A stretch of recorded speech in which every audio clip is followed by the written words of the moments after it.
Halo semua, jumpa lagi. Untuk hari ini saya mau berbagi informasi mengenai dokumen atau persyaratan yang dibutuhkan oleh warga negara asing ketika menikahi warga negara Indonesia di wilayah Indonesia.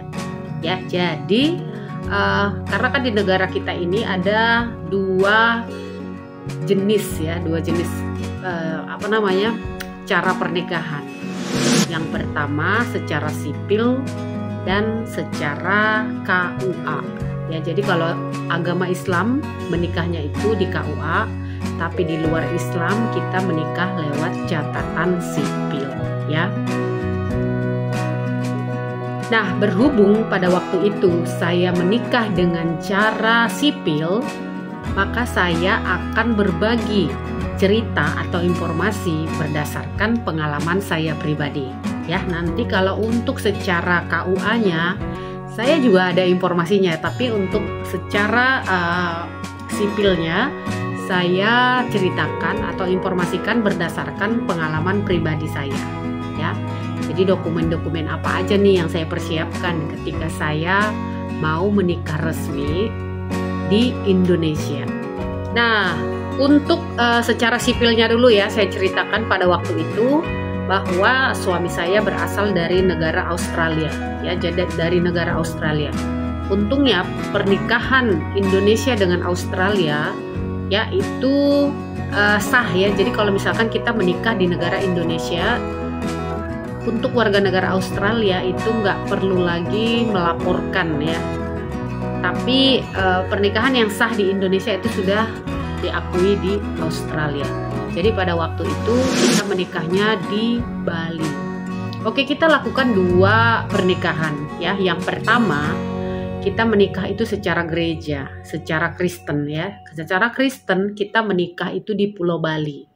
Oke, kita menikah di Pulau Bali dengan syarat-syarat yang sudah ditentukan dari Bali ya. Jadi kita siapkan itu untuk dokumen-dokumen pernikahan di Bali ya, di gereja.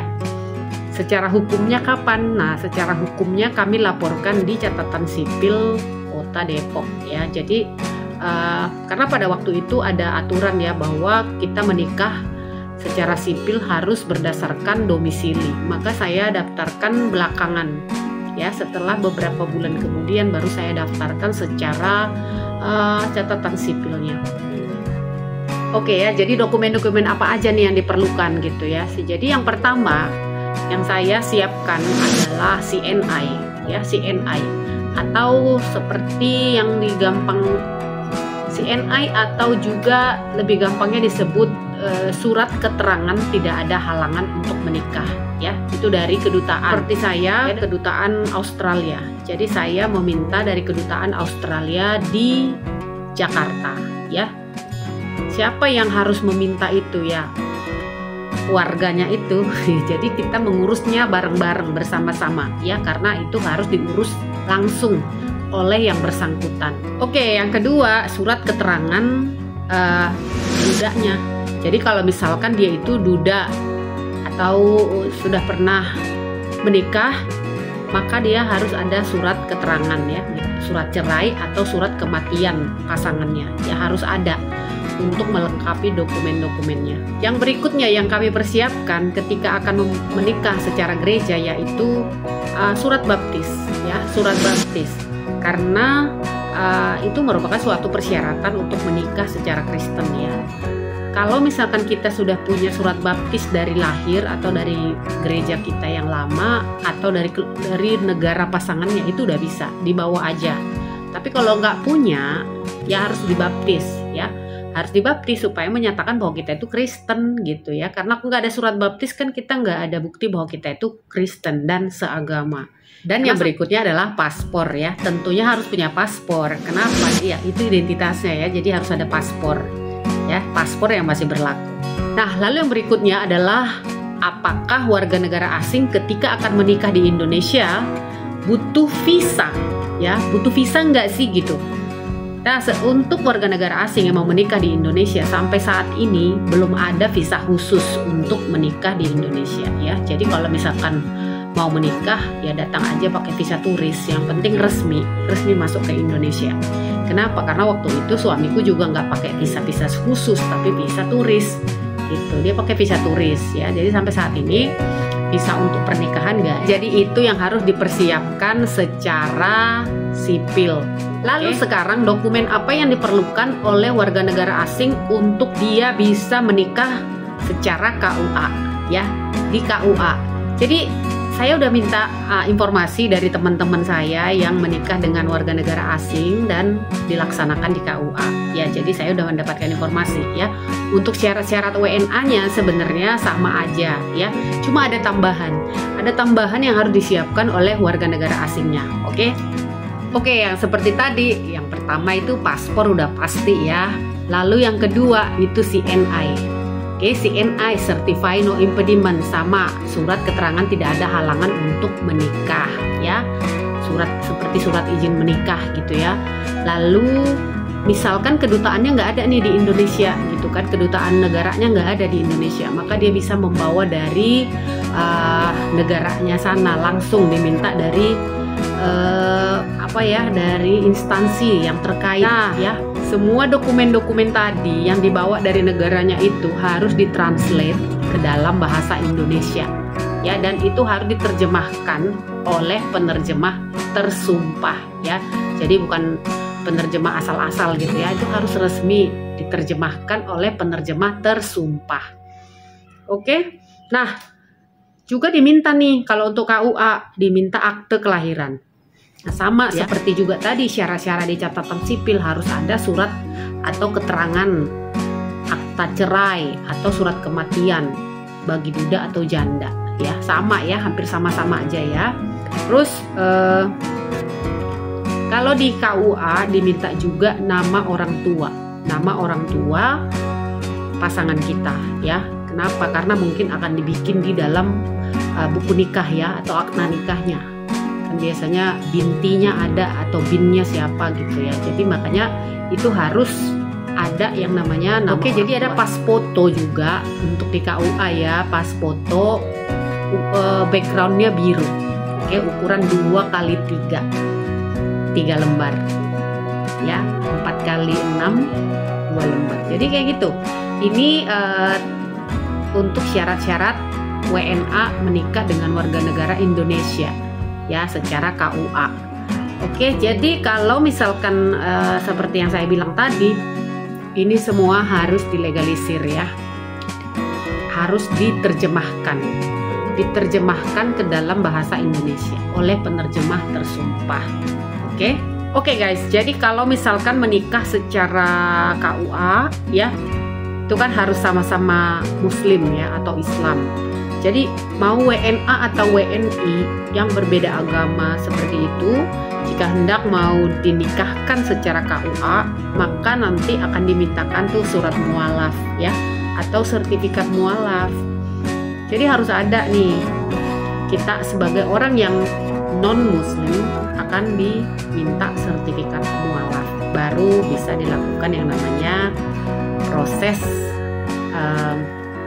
pernikahan. Nah, ini tambahan untuk yang namanya pernikahan dengan warga negara asing itu kan disebut juga perkawinan campur ya. Jadi untuk perkawinan campur sendiri diminta atau diatur agar punya yang namanya prenuptial agreement atau perjanjian pisah harta. Kenapa? Karena kalau perkawinan di Indonesia secara sah gitu ya, sah secara negara, itu kan nanti akan ada yang namanya percampuran harta atau harta bersama. Sementara kalau kita menikahnya dengan warga negara asing ya, menikahi warga negara asing, kita kan gak ada harta bersama gitu. Kenapa? Karena warga negara asing tidak diizinkan untuk memiliki aset, memiliki properti tanah di Indonesia. Ya, jadi untuk itu pemerintah kita meminta ya agar semua warga negara Indonesia yang menikah dengan warga negara asing membuat perjanjian pisah harta di depan notaris. Ya, ini sebenarnya memproteksi kita ya, memproteksi kita sebagai warga negara Indonesia ya, supaya kita bisa membeli aset, membeli properti di Indonesia atas nama kita dan statusnya hak milik. Karena kalau kita nggak bikin itu, ya nanti ya berarti status tanah tersebut bisa dipertanyakan ya. Jadi kita harus ikutin aturan yang dianjurkan oleh pemerintah. Jadi sebaiknya sebelum melakukan pernikahan dengan warga negara asing, konsultasi dulu ke notaris ya, supaya nanti notaris bisa memberikan arahan. Yang terakhir, tadi kan ada disebutkan CNI, Certified No Impediment, itu kan satu kertas ya dari kedutaan. Itu satu kertas itu tolong jangan dibuang atau dikasih semuanya ke KUA atau ke catatan sipil. Jangan lupa difotokopi dulu atau di-scan ya, di-scan atau difotokopi. Kenapa? Karena nanti ketika kita sudah menikah dengan warga negara asing dan warga negara asing tersebut misalkan tinggal di Indonesia dan kita mau mensponsori dia ya, maka ketika kita mengajukan sponsorship atau kitas untuk suami kita, izin tinggal, maka itu CNI itu akan dipertanyakan, akan diminta ya. Jadi itu dijaga, disimpan. Karena saya setiap tahun perpanjangan pun tetap diminta itu yang namanya CNI ya. Oke, jadi itu jangan sampai hilang ya, dijaga, disimpan baik-baik. Nah, itu dia guys untuk syarat-syarat dokumen warga negara asing yang akan menikah di Indonesia. Gampang sih sebenarnya, syaratnya nggak ribet ya. Oke, jadi kalau kalian lagi mempersiapkan, lagi bertanya-tanya syarat apa ini, apa syaratnya harus menikah dengan warga negara asing ya, itulah garis-garis besarnya itu. Nah, kalau untuk kita warga negara Indonesianya ya, ya seperti biasa warga negara Indonesia ketika mau menikah itu kan mempersiapkan dokumen-dokumen yang diminta dari kelurahan. Jadi tanya aja kelurahan ya, saya mau nikah nih, minta formulir dong gitu. Biasanya ada formulir yang harus kita isi segala macam dan kita lengkapi. Oke, tapi yang saya jelaskan di awal tadi adalah untuk WNA-nya. Oke guys, jadi itu tadi sekedar informasi atau sharing berdasarkan pengalaman menikah secara catatan sipil ya. Jadi kalau misalkan masih kurang jelas, silahkan konsultasi langsung ke kantor catatan sipil terdekat di kota kalian atau kantor KUA ya, supaya mendapatkan lebih details. Ini yang saya informasikan adalah gambaran-gambarannya ya. Jadi untuk lebih akurat dan lebih jelasnya silahkan langsung ke kantor atau instansi setempat. Sekian informasi dari saya, mudah-mudahan informasi ini bisa membantu atau memberikan satu pandangan ya, satu informasi yang bisa membantu kalian. Jangan lupa ya channelnya ini di subscribe atau di komen ya. Kalau misalkan ada pertanyaan-pertanyaan, silakan langsung aja ditanyakan ke instansi terdekat.